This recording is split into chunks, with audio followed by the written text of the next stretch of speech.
இன்னைக்கு கிராம சமையல்ல நம்ம என்ன பண்ண போறோம்? இன்னைக்கு வந்து நம்ம வேர்க்கடலை கிரேவி பண்ண போறோம். ஓகே, ஸோ இந்த வேர்க்கடலை கிரேவிக்கு என்னென்ன தேவை அப்படிங்கிற முதல்ல இன்கிரீடியன்ஸை பார்த்துருவோம். சொல்லிடலாமா? வேர்க்கடலை, எண்ணெய், வெங்காயம், தக்காளி, கருவேப்பிலை, உப்பு, மிளகாய்த்தூள், மஞ்சள் தூள், தனியாத்தூள், கொத்தமல்லி இலை.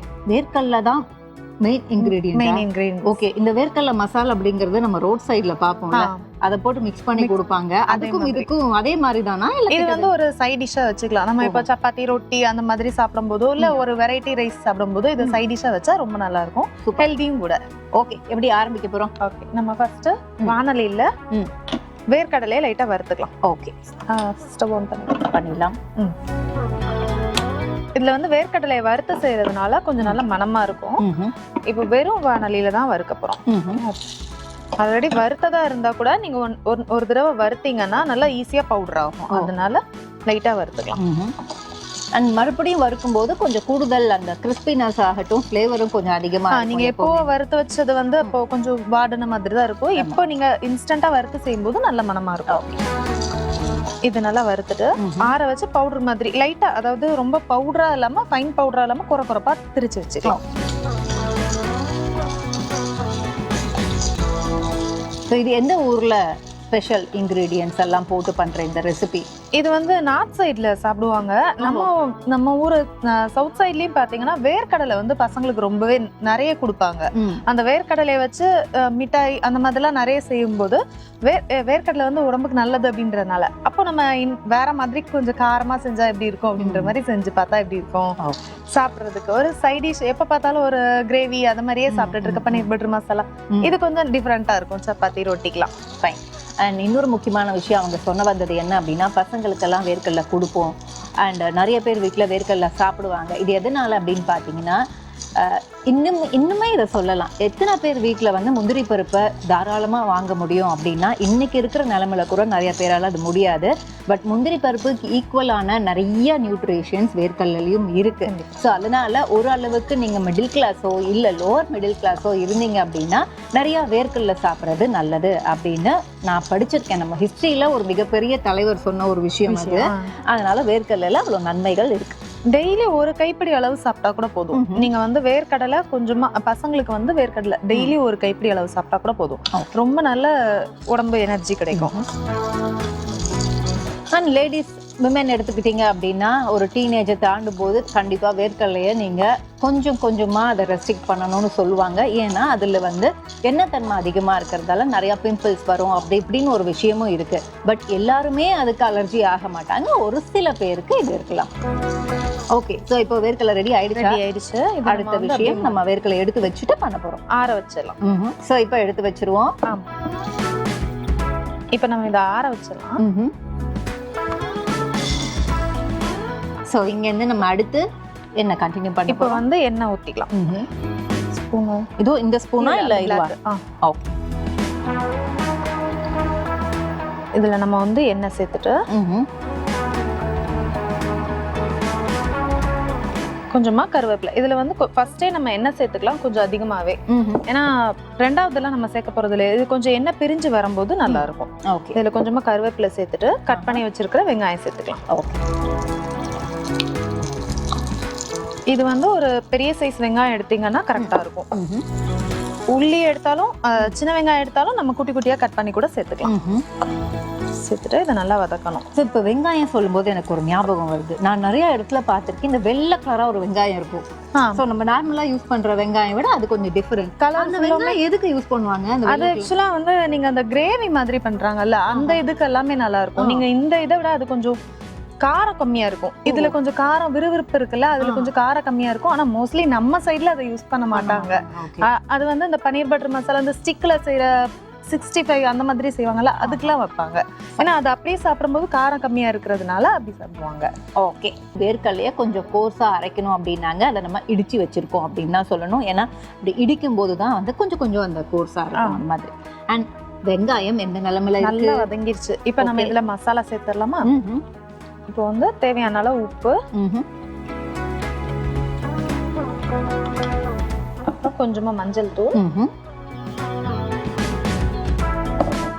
மிளகாய் தூள், மிளகாய் தூள் மட்டும்தான் இதுக்கு காரம், அதனால உங்களுக்கு என்ன அளவு கொஞ்சம் அதிகமா ஸ்பைசஸ் தேவை இருந்தா நீங்க அந்த மாதிரி சேர்த்துக்கோங்க. ஏன்னா கிரேவி இப்போ வந்து சைட் டிஷ்ஷா சாப்பிடும்போது கொஞ்சம் அதிகமாவே ஸ்பைசஸ் நிறைய பேர் எடுப்பாங்க. அப்போ நம்ம அந்த மிளகாய் தூள் காரத்துக்கு எடுத்துக்கோங்க. இல்ல எனக்கு மிளகாய் தூள் வேணாம்னா நீங்க பச்சை மிளகாய் கூட கட் பண்ணி சேர்த்துக்கலாம். இதுல இல்ல நிறைய பேருக்கு அந்த பச்சை மிளகாய் வந்து பிடிக்குமா, அப்போ அவங்களுக்குலாம் பச்சை மிளகாய் சேர்க்கணும், குட்டி குட்டியா கட் பண்ணி சேர்த்துக்கலாம். இப்போ இது நல்லா வதங்கட்டும். இதோட வாசனை போற அளவுக்கு கொஞ்சம் வதக்கிக்கலாம். ஓகே, அதாவது இப்போ நம்ம போட்ட பவுடர்ஸோட பச்சை வாசனை போகிற அளவுக்கு வதக்கிட்டு அப்புறமா நம்ம தக்காளி சேர்க்க போறோம். பட் இந்த ரெசிபியில பாருங்களேன், நம்ம எதுவுமே வந்து இந்த ரெசிபி செய்யணும்னா போய் வாங்கணும் அப்படின்னு எதுவுமே கிடையாது. இருக்கிறத வச்சே செஞ்சுக்கலாம். அந்த மாதிரி இருக்கிற ரெசிபிஸ் நமக்கு பிடிக்கும். ஏன்னு சொல்லுங்க, ஏதாவது ஒண்ணு வாங்கணும்னா போய் வாங்கிட்டு வந்து அந்த ரெசிபியை செஞ்சு சமைச்சு சாப்பிட்றதுக்குள்ள போதும் ஆயிரும். இதுனா வீட்டுல இருக்கிற பொருளே அப்படியே வச்சு செஞ்ச மாதிரி இருக்கும். இப்ப யாராவது வந்தாங்கன்னா டிஃப்ரெண்டா நீங்க செய்யணும் அப்படின்னு நினைச்சீங்கன்னா கூட இந்த மாதிரி ஒரு கிரேவி வச்சீங்கன்னா ஈஸியா இருக்கும். டக்குன்னு வீட்டுல இருக்கிற பொருளே வச்சு செஞ்சுற மாதிரி இருக்கும். இப்போ நம்ம தக்காளி சேர்த்துடலாம். ஓகே, ஒரு 3 சைஸ் தக்காளி. ஓகே, இதையும் சேர்த்துட்டு நல்லா கலந்து இது கொஞ்சம் நல்லா சாஃப்ட் ஆகுற அளவுக்கு லைட்டா வதக்கிட்டு அதுக்கப்புறமா லைட்டா தண்ணி சேர்த்துக்கலாம். ஓகே,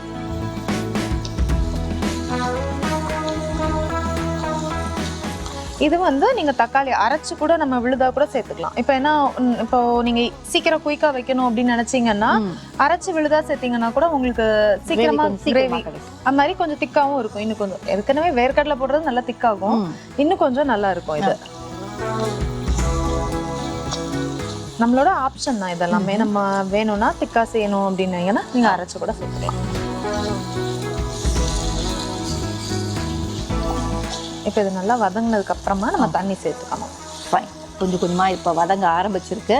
பட் எனக்கு என்ன அப்படின்னா, நம்ம இப்படி அரைச்சி போடும்போது ஒரு துவையலோட ஃபீல் வந்துடுமோ அப்படின்னு. பட் வராது. ஏன் அப்படின்னா நம்ம துவையல்ல தக்காளியோ இல்ல வெங்காயமோ இதெல்லாம் நம்ம சேர்க்க மாட்டோம்.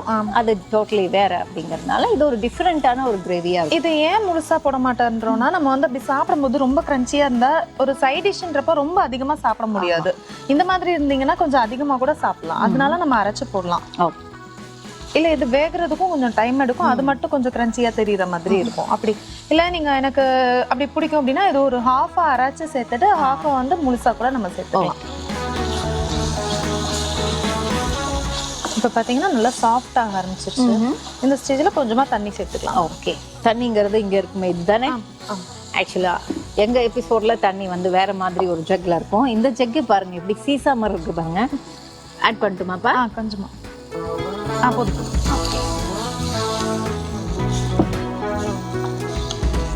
எல்லாமே மண் பாத்திரம் நம்ம எபிசோட்ல. என்ன ஒன்று, மண் பாத்திரம் பார்க்கறதுக்கு குக் பண்ணுறதுக்கு எல்லாமே பெட்டராக இருக்கு. பட் இந்த ஹேண்ட்லிங்னு வரும்போது நம்ம அறக்க பறக்க சமையல் செய்யும் போது இதை அது மாதிரி இது வந்து ஹீட் ஆகுறதுக்கு ரொம்ப டைம் எடுக்கும். எங்களுக்கு வேற ஒண்ணு இருக்கு. ஏன்னா யோசிச்சு பாருங்க, திடீர்னு கை நழுவி ஒரு சில்வர் பாத்திரத்தை போட்டாலே அது டிங் டிங் டிங்னு இசைஞானி மியூசிக் மாதிரி டப்பு டப்புன்னு போய் அது நிற்கும் ஒரு இடத்துல. அதுக்கப்புறம் அதை நம்ம எடுப்போம். பட் ஸ்டில் இதெல்லாம் நீங்க திங்க் பண்ணுங்க, டம் போயிடும். அவ்வளவுதான். ஐயோ பில் எவ்வளவு கொடுத்தோம் அப்படின்னு நம்ம மனசுக்கு பிரச்சனை ஆயிடும். அதனால அதெல்லாம் நம்ம இதுல பண்ண முடியாது. ஸோ இப்போ கிரேவி ஒரு அளவுக்கு நமக்கு இந்த தண்ணியில கிடைச்சிடும் நினைக்கிறேன். கிடைச்சிடும். ஓகே, இது வந்து நல்லா கொதிக்கணும். கொதிச்சதுக்கு அப்புறமா நம்ம வந்து போடணும். ஏன்னா அந்த தக்காளி நல்லா சாஃப்ட் ஆகணும்ல. அந்த ஏற்கனவே நம்ம வதங்கிருச்சு, இன்னும் கொஞ்சம் நல்லா சாஃப்ட் ஆகுனா நல்லா இருக்கும் டேஸ்ட். இப்போ நல்லா வதக்கிட்டு அதுக்கப்புறமா அதை சேர்க்கணும். இன்னும் கொஞ்சம் தண்ணி சேர்த்தாலும் நீங்க வந்து சேர்த்துக்கலாம். ஏன்னா நீங்க அதை போடும்போது கொஞ்சம் கட்டியாயிரும். ஆனா இந்த கிரேவி வந்து கொஞ்சம் திக்கா இருக்கிறது தான் நல்லா இருக்கும். ஓகே, ரொம்ப நல்லா கிரேவினா தண்ணியா இல்லாம குருமா மாதிரி இல்லாம கொஞ்சம் திக்கா இருந்தா நல்லா இருக்கும். இது கொஞ்சம் கொதிக்கட்டும்.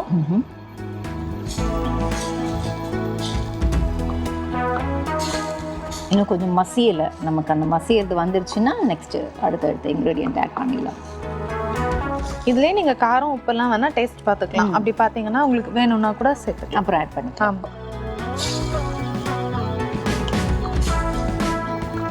இதுமே ரைஸ், ஒயிட் ரைஸ்ல போட்டு சாப்பிடுறதுக்குமே ரொம்ப நல்லா இருக்கும். தனி கிரேவியா வச்சு கூட சாப்பிடலாம். சூப்பர்.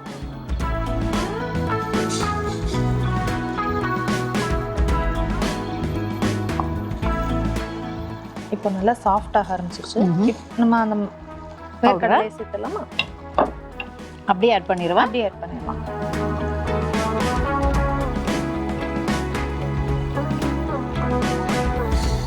பாருங்க. போதுமா?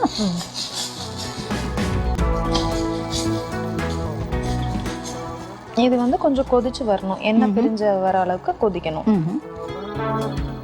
அவங்க சொன்ன மாதிரி எவ்வளோ கெட்டியாயிருச்சு பாருங்க. இது வந்து நல்லா சிம்ல வச்சு பண்ணுங்க, இல்லைன்னா ரொம்ப கட்டியாகி அடி பிடிச்சிரும். அதனால சிம்ல வச்சு பண்ணிக்கோங்க. ஏன்னா நம்ம சட்டி வந்து இன்னும் கொஞ்சம் சூடு இருந்துட்டே இருக்கிறதுனால நீங்க சிம்ல வச்சு தான் பண்ணணும். இதுல கொஞ்சமா கொத்தமல்லி இலை சேர்த்துடலாம். ஓகே. இது கொதிக்கும் போது கொத்தமல்லி இலை சேர்த்தா அதோட வாசனை நல்லா இருக்கும்.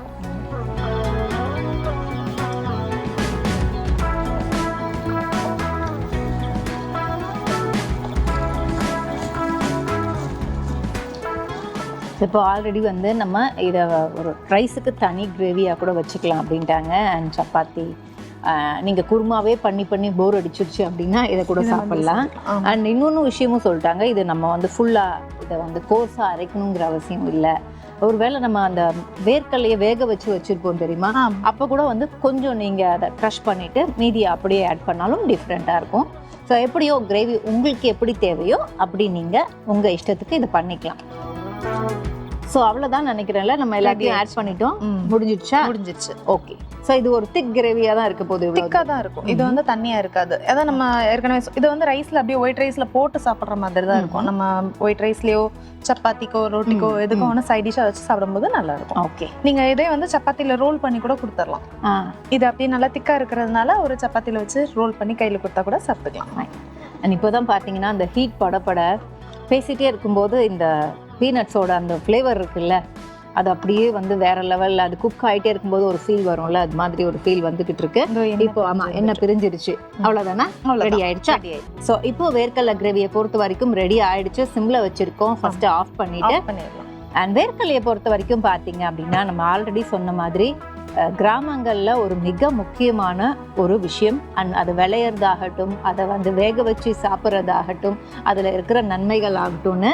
ஸோ வேர்க்கடலை கிரேவி நம்ம இப்படி பண்ணியிருக்கோம். வேர்க்கடலையில் வேற என்னெல்லாம் கிராமத்து சார்ந்த சமையல்கள் ரொம்ப ஃபெமிலியராக இருந்துச்சு. ஏன்னா இப்போ நம்ம அதெல்லாம் பண்ணுறதில்ல. பேக் போனோம், ஃபார்வர்டில் இல்லாமல் கொஞ்சம் ரீவைண்ட் பண்ணி போனால் என்னென்ன இருக்கு. இல்லை, புளிக்குழம்புல கூட வேர்க்கடலை சேர்ப்பாங்க. வேக வச்ச வேர்க்கடலை, அது வந்து வறுத்து சேர்க்க மாட்டாங்க, வேக வச்ச வேர்க்கடலையை சேர்ப்பாங்க. அதாவது காரக்குழம்பு அப்படிலாம் செய்வாங்கல்ல, நம்ம வந்து அந்த மொச்சை போட்டு வேர்க்கடலை போட்டு இது மாதிரிலாம் வந்து கிராமத்தில் வந்து புளிக்குழம்புல அதை சேர்ப்பாங்க. அது ஒரு நல்ல ஒரு ஃப்ளேவராக இருக்கும். அந்த மாதிரி செய்யலாம். இல்லை வேர்க்கடலையை வச்சு அல்வா செய்வோம். ஓஹோ, நாங்கள் வந்து நம்மளோட ரெசிபிலே செஞ்சிருக்கிறோம். வேர்க்கடலை அல்வா அந்த மாதிரிலாம் செய்யும்போது கொஞ்சம் வேர்க்கடலை சாப்பிட்ற இன்ட்ரெஸ்ட் வந்து அதிகமாகும். நமக்கு பசங்களுக்கும் நிறைய கொடுத்த மாதிரி ஆகும். கரெக்ட். அண்ட் வேர்க்கடலைல ஒரு வேளை உங்களால் வேற எதுவுமே செய்ய முடியலப்பா, என்னால் இதெல்லாம் செய்யறதுக்கு டைமும் இல்லை அப்படின்னா காலங்காலமாக ஒரு விஷயத்த பண்ணிக்கிட்டு இருக்காங்க. நல்ல ஃபுல் மீல் சாப்பிட்டதுக்கப்புறம் பார்த்தீங்கன்னா வேர்க்கடலை பர்ஃபின்னு கிடைக்கும். அதை நீங்கள் வந்து சாப்பிட்றது வழக்கம். ஏன் அப்படின்னா அது டைஜஷனுக்கு உங்களுக்கு ரொம்பவே ஹெல்ப் பண்ணும் அப்படின்னு சொல்லுவாங்க. அண்ட் வேர்க்கடலையில் மாய்ஸ்சர் ரொம்ப அதிகமாக இருக்கும். அதாவது அந்த எண்ணெய்த்தன்மையாகட்டும் இல்லை ஈரத்தன்மையாகட்டும், அதுதான் பார்த்தீங்கன்னா அதை நம்ம வறுத்து வச்ச உடனே இமீடியட்டாக நமக்கு போயிடும். ஏன் அப்படின்னா பிகாஸ் அந்த மாய்ஸ்சரால் தான். அப்படிங்கிறதுனால வேர்க்கடலையை பொறுத்த வரைக்கும் வந்து ஒரு மிக சிறந்த ஒரு இன்க்ரீடியன்ட் யார் வேணால் எடுத்துக்கலாம்.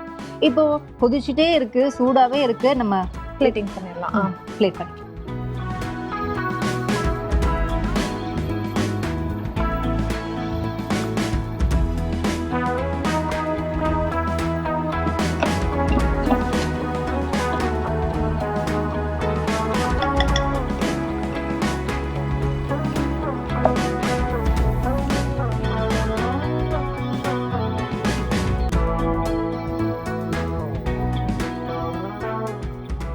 இப்போ நம்ம என்ன பண்ணலாம் அப்படின்னா மிக முக்கியமான ஒரு விஷயம், எப்படி செஞ்சோம் அப்படிங்கிற செய்முறை சொல்லிடலாமா? ஓகே. வேர்க்கடலையை நல்லா வறுத்துட்டு பவுடர் பண்ணி அதை தனியாக எடுத்து வச்சுக்கோங்க. அப்படியே இருக்கட்டும். அதே வானலியில் கொஞ்சமாக எண்ணெய் விட்டு கருவேப்பிலை வெங்காயம் சேர்த்து நல்லா வதக்கிக்கோங்க. வெங்காயம் நல்லா வதங்கினதுக்கப்புறம் உப்பு, மஞ்சள் தூள், மிளகாய் தூள், தனியாத்தூள் சேர்த்து நல்லா பச்சை வாசனை போகிற அளவுக்கு வதக்கிக்கோங்க. இப்போ இது கூட தக்காளியும் சேர்த்து பச்சை வாசனை போகிற அளவுக்கு வதக்கிக்கோங்க. வதக்கிட்டு தக்காளி நல்லா வதங்கினதுக்கப்புறமா கொஞ்சமாக தண்ணி ஊற்றி கொதிக்க வச்சுருங்க. இது கொதிச்சு வரும்போது பொடி பண்ணி வச்சிருக்கிற வேர்க்கடலையை ஒன்றா சேர்த்து நல்லா கலந்து கொதிக்க வச்சு இறக்குனீங்கன்னா சுவையான வேர்க்கடலை கிரேவி தயார். ஸோ இப்படி தான் நாங்கள் செஞ்சோம். அவ்வளோ ஈஸியாக சொன்னாங்களோ அதே மாதிரி ஈஸியாக செய்யக்கூடிய ஒரு விஷயந்தான். அண்ட் ஏதாவது ஒரு ரெசிபியை நம்ம எடுத்துக்கிட்டோன்னா அதில் இதை பண்ணோமா, இதை தப்பாக பண்ணிட்டோமா, இது இப்படி ஆகிடுமா அப்படின்னு எந்த டென்ஷனுமே இல்லாமல் அப்படியே ஒரு ஃபீல் குட்டாக எல்லாம் கரெக்டாக நடக்கும் அப்படின்னு எந்த டவுட்டுமே இல்லாமல் பண்ணக்கூடிய ஒரு ரெசிபியை இன்னைக்கு காமிச்சிருக்காங்க. இப்போ இதை நம்ம டேஸ்ட் பண்ணிடலாம்.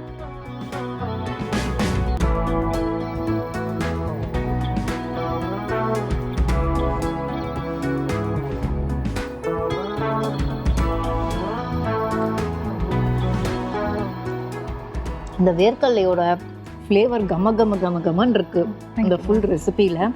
அதுவும் நம்ம போட்ட தக்காளி அண்ட் வெங்காயம் வேர்க்கடலையோட வந்து பெஸ்ட் காம்பினேஷன்னா அது ரெண்டும் தான் சொல்லுவோம். கொஞ்சம் எலுமிச்சை பழத்தை மட்டும் புரிஞ்சிங்கன்னா அந்த ரோட் சைட் வேர்க்கடலை மசாலா சாப்பிடுவோம்ல அந்த ஃபீல் அப்படியே இதில் இருக்குது. அது ஒரு கிரேவியாக சாப்பிட்டா எப்படி இருக்கும் அது மாதிரி இருக்குது. பட் ஃப்ளேவர் வைஸ் வந்து எனக்கு இது ரொம்ப ரொம்ப பிடிச்சிருக்கு. கண்டிப்பாக உங்கள் எல்லார் வீட்லையும் ட்ரை பண்ணி பாருங்கள். ஓகே, ஸோ இன்னைக்கு எபிசோடில் வேர்க்கடலை கிரேவியோட நாங்கள் கிளம்பிக்க போகிறோம். ஸோ அடுத்த கிராமத்து சமையலில் உங்களுக்கு பிடித்த ஒரு ரெசிபியோட சந்திக்கிறோம். ஒருவேளை எங்கள் கிராமத்து சமையலில் நாங்கள் குக் பண்ணுற ரெசிபிஸ் பற்றி உங்களுக்கு ஏதாவது ஃபீட்பேக்ஸ் இருந்துச்சு, இல்லை நீங்கள் செஞ்சு பார்த்துட்டு ஏதாவது டவுட் இருந்துச்சு அப்படின்னா இந்த நம்பருக்கு நீங்கள் காண்டாக்ட் பண்ணலாம். நம்பர் 8939990500. நம்பரை மறுபடியும் சொல்கிறேன், 8939990500. அண்ட் இது இந்தியாவின் number 1 dealer Vasanth and co வழங்கும் கிராமத்து சமையல். நான் DK with Sivachitra and team கிராமத்து சமையல் signing off. Take care, by.